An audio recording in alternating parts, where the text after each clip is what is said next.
What's up guys, and welcome back to the channel. If you don't remember from the first episode, we picked up this flooded jet ski from Copart right after a hard freeze. So hopefully the freeze didn't damage anything. And in this video, we're gonna check for some water, see if it damaged or we have water anywhere. And we're gonna use this VVOR scope. That way you could put the camera in places you can't see with your eyes. So that's what we really like about this. And we'll have the link in the description below if you're interested in it.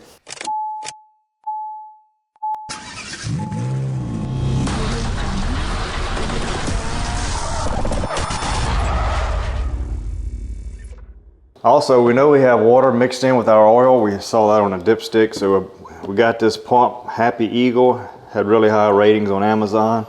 They got several different types. There's no drain plug on a jet ski.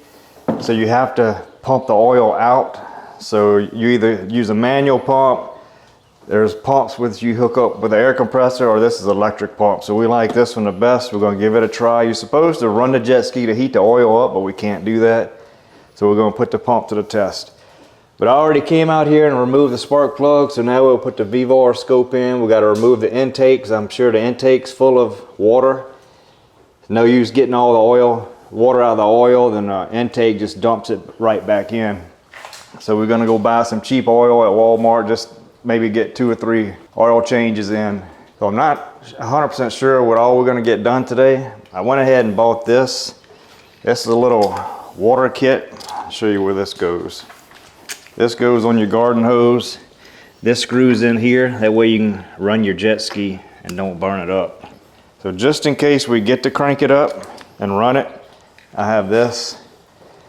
Batteries on charge. Usually all the batteries you get at Copart are junk because they sit dead for so long. So we got this jump pack. We showed it in the last video.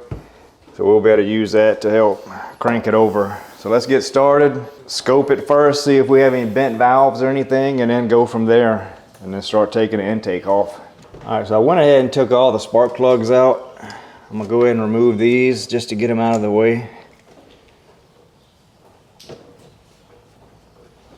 All the spark plugs look pretty good. Nothing was obvious like it was full of water.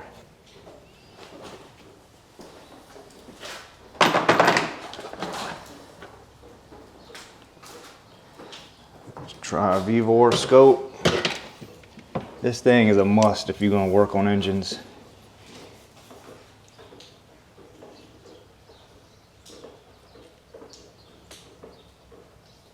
Nothing's rusted up. I don't see any water.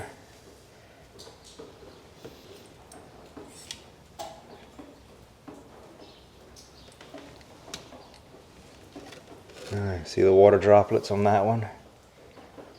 That one has a good bit of water in it.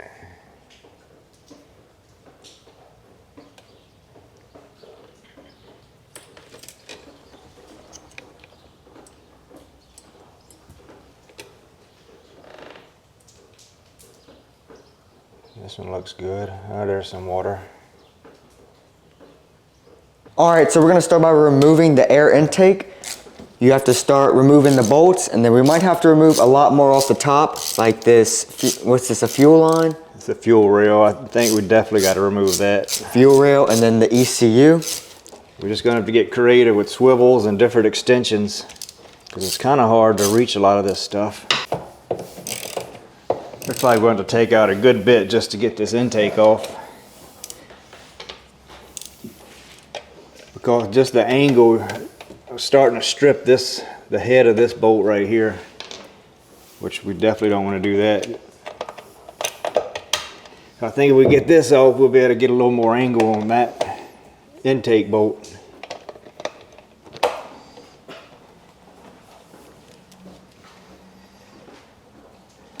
But I was noticing jet ski has coolant, so the engine is good from the freeze, but all this exhaust back here was frozen. So hopefully that exhaust box, whatever that is, didn't crack.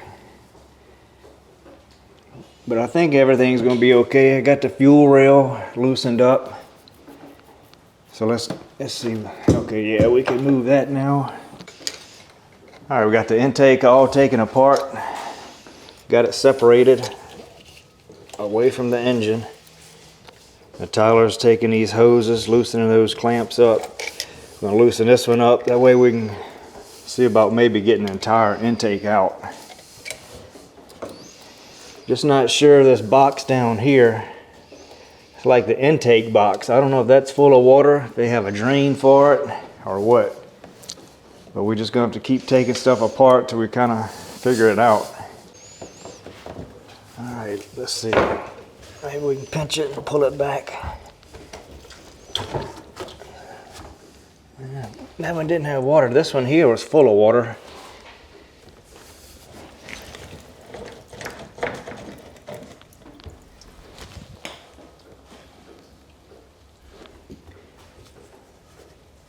You can tell it was muddy water. So we do need to get this intake off and clean it. So the intake definitely has to come out. You shake it and you can hear a ton of water in it. So if we did get all the water out the engine, we would just pump it right back in because the intake probably has a good gallon of water stored in it. So we're gonna get this out, clean it up real good, do a bunch of oil changes, spin the engine over. We'll check compression, make sure we don't have a bent valve, and go ahead and get this oil filter out too. No use keeping a muddy oil filter in it. All right, I think I got everything disconnected.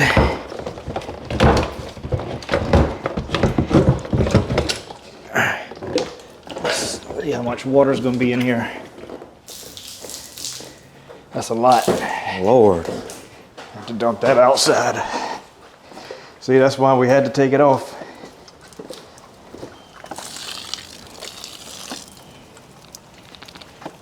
We'll clean up the throttle body real good. Still got a lot in there. We're just going to have to keep shaking it and moving it. All right, now Tyler's going to take the oil filter out.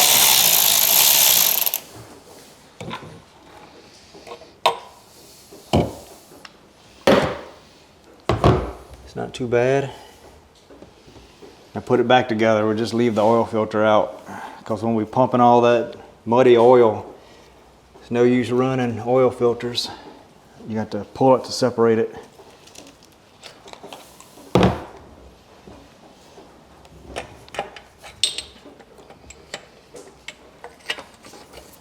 Next, we can start pumping the oil out.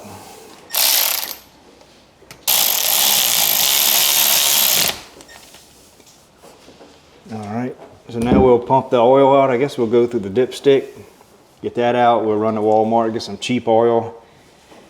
And then after we flush it once, then we'll hook the battery up and try to turn it over.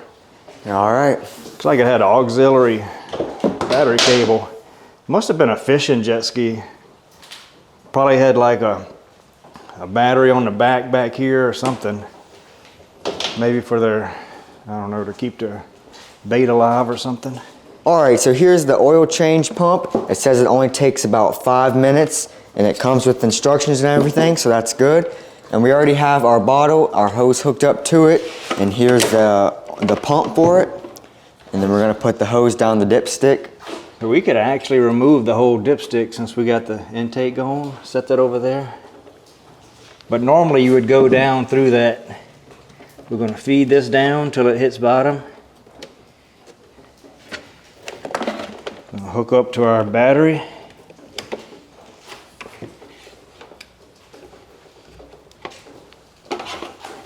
Turn it on.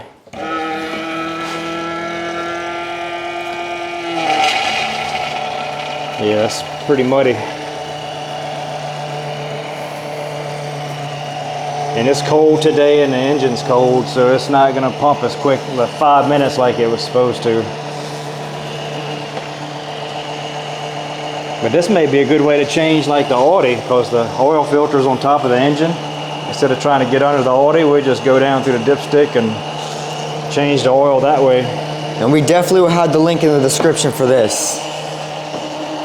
This is actually pretty good. Way better than a manual pump, sitting there having to pump it by hand.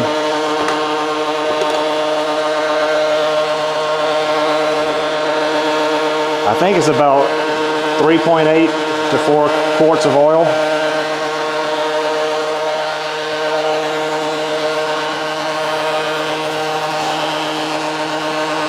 All right, so we got a good bit of this oil drained already, so that's looking pretty good. So now we're gonna head off to Walmart, go get some cheap oil and flush that a couple of times. And I got started cleaning on this. I've been pouring some oil, it's not oil, I've been pouring some alcohol on it. It's much better than old dirty water, so that's working pretty good.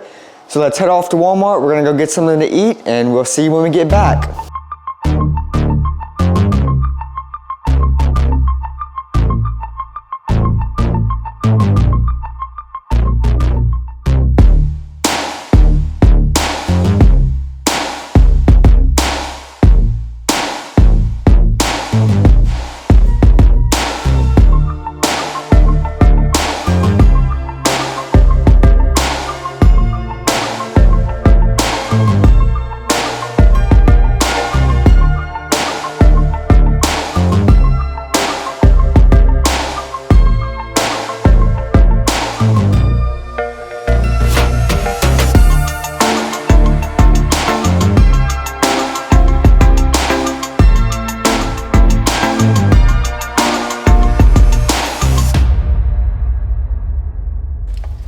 All right, just got back from Walmart, got us some oil. So we got all the old oil out. Let's go ahead and take this hose out, put some oil in. Let's put the battery in. I don't really have a way to connect I don't have any of the bolts.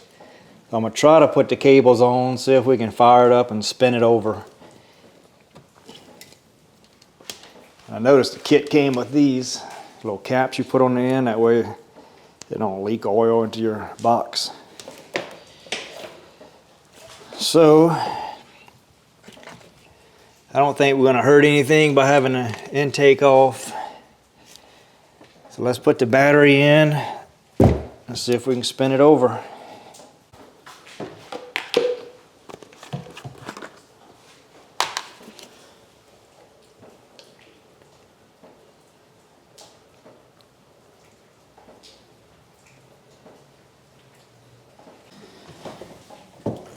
I don't know if I'm gonna make a good connection since I don't have any bolts.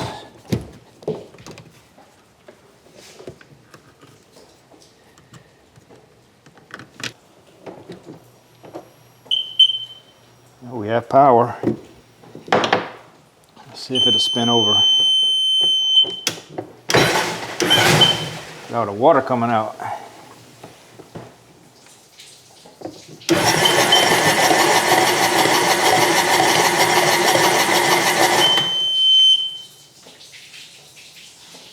So that water's mixing with the oil now.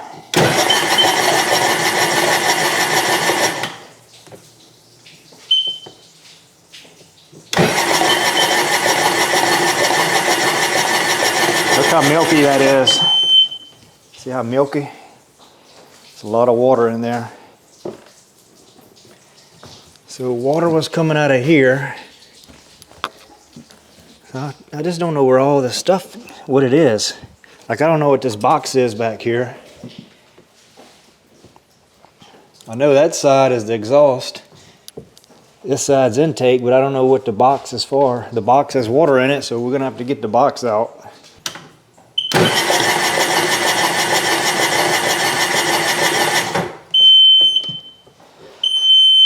So it's spinning over good.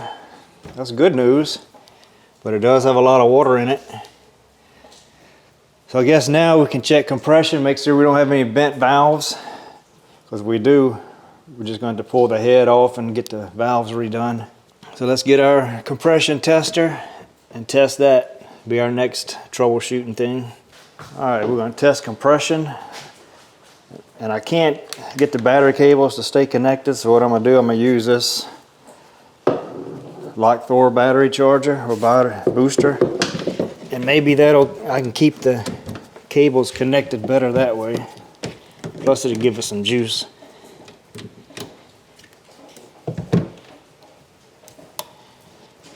That way I can hold this down and check compression.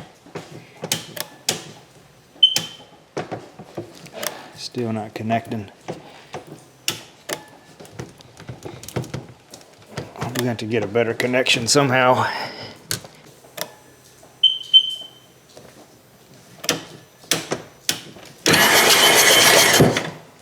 Gotta hold it. Turn it on. Wasn't ready for that.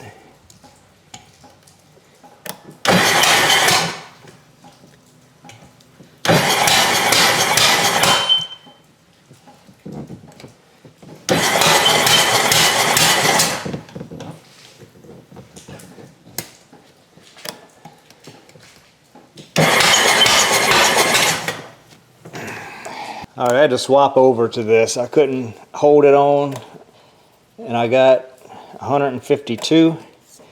The book said 160 is perfect, so 152 is good enough.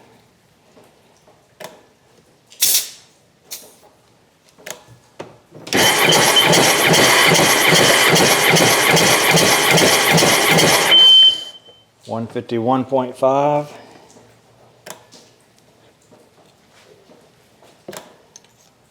So far, so good. No bent valves. That was my biggest concern. Guess you could still have a bent rod.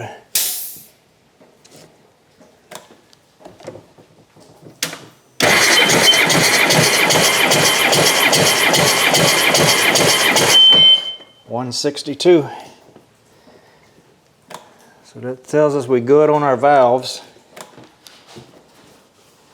Now we just got to keep flushing it and get all the water out. Change the oil probably 3-4 times, and then once on the last oil change, we'll run the engine, take the oil cap off, and that'll steam some of the water and let that come out that way and do a final oil change.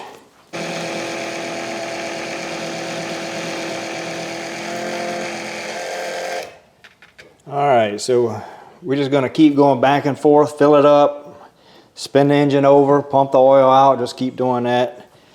And the name of this little pump, I said Harpy Eagle, but it's actually Harpy Eagle. I looked it up. It's actually an eagle called a harpy.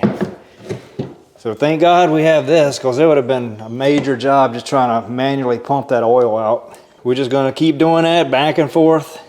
Wish we had another battery that we didn't have to keep swapping like that. And then we're just going to look up see what this box back here is, maybe pull it out, drain it. Other than that, I think everything's going to be fine. I don't think anything's bent. We just got to get all the water out of the oil, which is just going to take time. So the next video, we're going to get it cranked up and running. I'm pretty confident. So today's a good rainy day. We're just going to stay out here and just keep flushing it. And then next video, hopefully we'll get it running. So stay tuned and we will see you next time.